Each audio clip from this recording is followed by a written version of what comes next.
साथियों, आप सभी को जय हिंद। जो भी इस पेज पे आ रहे होंगे, मोटे तौर पे मैं मान के चलता हूँ कि वो मेरे से परिचित होंगे, मेरे काम से परिचित होंगे। मैं आज बेसिकली अग्निवीर से संबंधित मुद्दों पर फेसबुक पर लाइव आया हूँ। आज सेना से आने के बाद जिस तरीके से सामाजिक जिम्मेवारियों के साथ मैं समाजवादी पार्टी के लिए समर्पित होकर के अखिलेश जी के लिए समाज में कार्य कर रहा हूँ, तो इस तरीके के प्रोग्राम अक्सर होते रहते हैं और चुनावी गतिविधियों में, कार्रवाइयों में फेसबुक लाइव पे भी जाते रहते हैं। हाय प्रशांत भाई। लेकिन मैं थोड़ा असहज महसूस करता था फेसबुक लाइव पे जाकर के बात रखने में अपनी, क्योंकि ऐसा लगता था कि मैं जैसे किसी दीवार से बात कर रहा हूँ, उस तरफ से कोई चेहरा नहीं है, कोई बात का जवाब देने वाला नहीं। तो ऐसा नहीं लगता था कि ये वार्तालाप हो रही है, ऐसा लगता है कि बस एक पक्षीय दीवार देख के बोल रहा हूँ। लेकिन जब ये मुद्दा अग्निवीर का जब ये उठाया है, और ख़ास तौर से आज मैं उन बच्चों की बात करने आया हूँ जो लगभग 1.5 लाख बच्चे हैं, जिन्होंने अग्निवीर से पहले भर्ती के लिए रिटन एग्ज़ाम दिया, फिज़िकल एग्ज़ाम दिया, मेडिकल एग्ज़ाम दिया, और वो अपनी मेरिट का वेट कर रहे थे। तो स्वाभाविक है, हर बच्चा सोचता है कि मेरिट में मेरा नाम आएगा और मेरी नौकरी लगेगी। तो आप अंदाज़ा लगा सकते हैं, ख़ास तौर से आजकल के परिदृश्य में, कि कोई बच्चा अपना फाइनल मेरिट का वेट कर रहा है तो घर में माता पिता, भाई बहन, परिवार, बहुत से लोग बहुत सी तरह की अपेक्षाएं रखने लगते हैं उस बच्चे से कि थोड़े दिन बाद ये सेना का हिस्सा बनेगा, परिवार के लिए मजबूती बनेगा। और वो भावनाएं तो अलग अलग होती हैं। जवान लड़का है, उसकी भावनाएं होती हैं मैं वर्दी पहनूंगा।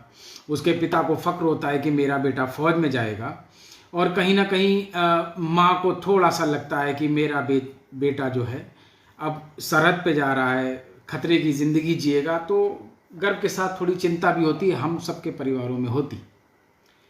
लेकिन अचानक अग्निवीर की योजना आई, और उसके बाद जो भी संबंधित मंत्रालयों से लोग थे, मुझे ख़ास तौर से 2 नाम याद आ रहे हैं, रक्षा मंत्री माननीय राजनाथ सिंह जी का और अनुराग ठाकुर जी का, जो स्पोर्ट्स के शायद मिनिस्टर थे, और उनको ऐसा लगता है कि युवा उनकी आवाज़ सुनते हैं। तो इन दोनों ने लगातार ये वादा किया इन बच्चों से कि हम आपको भी कंसीडर करेंगे, कुछ रियायतें देंगे, भर्ती का कुछ रास्ता बनाएंगे, क्योंकि कोरोना में भी काफ़ी समय तक 2, 2.5, 3 साल तक भर्तियां नहीं। अंततः बहुत दबाव के बाद 2 साल की छूट तो मिली, लेकिन जो ये भर्तियां थीं इनको परमानेंटली कैंसिल कर दिया गया और कोई कार्रवाई नहीं हुई। हम और आप सब समझते हैं कि लगी लगाई नौकरी की मेरिट आने वाली हो, बच्चा वर्दी पहनने वाला हो, अचानक वो बच्चा ओवर एज हो जाए, उसकी भर्ती कैंसिल हो जाए, यानी कि कम से कम इस जीवन में उसका वर्दी पहनने का सपना लगभग अधूरा रह गया है।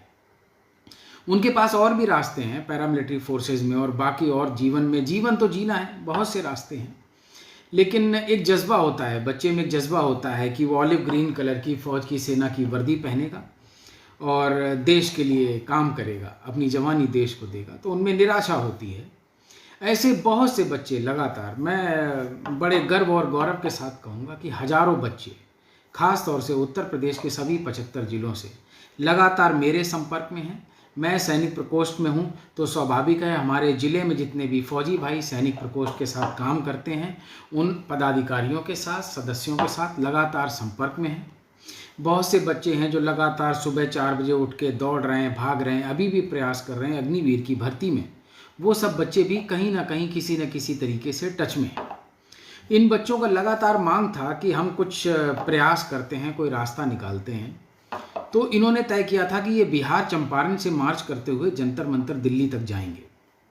ये लगभग 1 महीने से मेरे संपर्क में हैं, अपने तरीके से बच्चों को जोड़ रहे हैं, आगे बढ़ा रहे हैं। आप सभी को जो बीच बीच में जुड़ रहे हैं, सबको नमस्कार। मैं थोड़ा फेसबुक लाइव पे बातचीत में नया हूं, तो शायद आपके मैसेजेस का जवाब नहीं दे पाऊंगा, आगे पीछे जवाब दूंगा जी। तो ये बच्चे चाहते थे कि इनका कम से कम कोई मनोबल बढ़ाने वाला हो, कोई जोड़ने वाला हो। मेरी पलटन के साहब रफेल साहब आए हुए हैं, जय हिंद साहब, बहुत बहुत धन्यवाद।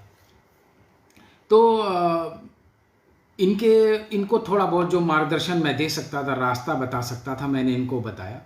साथ ही साथ युवा हैं, ऊर्जा ज़्यादा होती है। मैं इनको लगातार ये भी कहता रहा कि आप कोई भी विरोध करें, कोई भी बात रखें, तो जो सरकार और संविधान की नियमावली के अंतर्गत है उसी में रह के करें।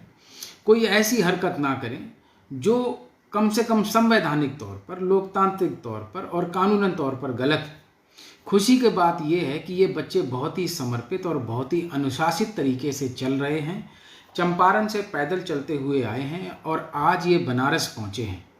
मैंने इनको निवेदन किया है कि आप 1-2 दिन बनारस में रुकिए, आसपास के फौजी लोगों से भी आपको मिलवाते हैं, कुछ बातचीत होगी, कुछ आपका मोटिवेशन होगा, कुछ मार्गदर्शन निकलेगा।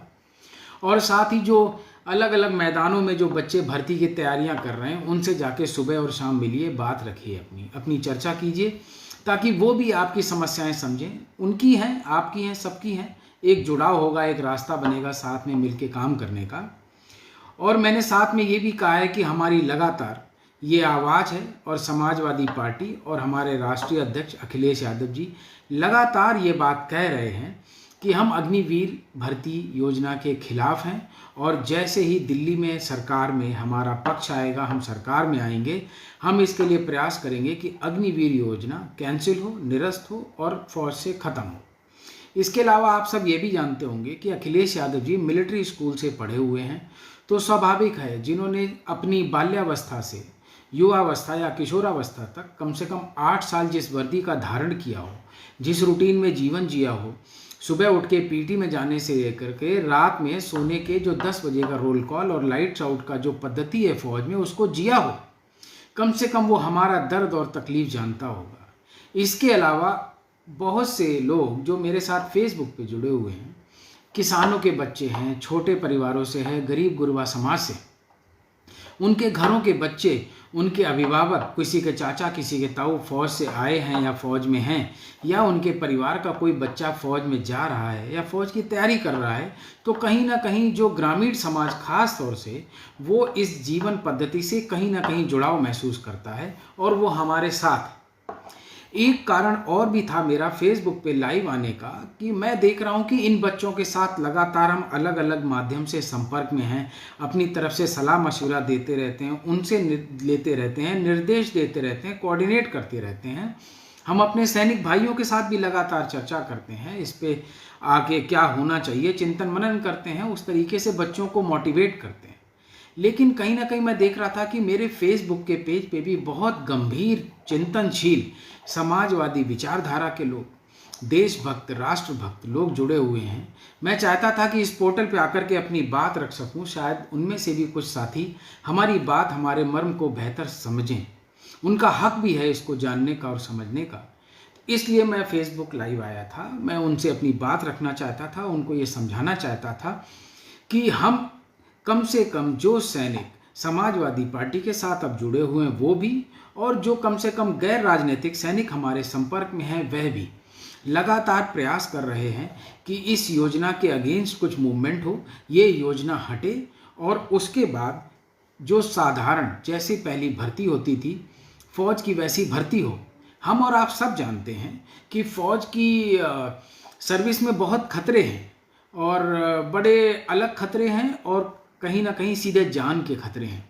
तो एक बच्चा जो घर से निकलता है, फौज की सेवा के लिए जाता है, जिसके घर में अपने लोग चिंतित रहते हैं, कम से कम हम उसको ये गारंटी तो दे सकते हैं कि जब वो लड़ाई लड़ने जाए, जब वो अपनी राइफल के साथ फायर करे, तो अपेक्षित रूप से फायर उसके ऊपर भी आएगा। उसको एक भरोसा रहे कि कल को इस दुनिया में वो रहे या ना रहे, उसके माता पिता, भाई बहन, बच्चे, पत्नी अगर विवाहित है, उनकी कम से कम सरकार देख रेख करेगी। जब तक ये भरोसा और ये भावना एक सैनिक के अंदर नहीं होगी, वो पूरे अंतर मन से त्याग की भावना के साथ और शहादत की हद तक सोच के साथ देश के लिए नहीं लड़ पाएगा। हम और आप सब इंसान हैं, हम इन चीज़ों को समझते हैं। सबसे जो गौण चीज़ है वो यही चीज़ है कि जब तक उसको ये कन्फर्मेशन, ये गारंटी, ये वादा सरकार नहीं देगी कि बच्चे या फौजी या सैनिक कल को अगर आप ना भी रहेंगे तो आपका परिवार सरकार का परिवार है, भारत का परिवार है, इंडिया का परिवार है, हम इसको संभालेंगे, ये सबसे बड़ी चीज़ है।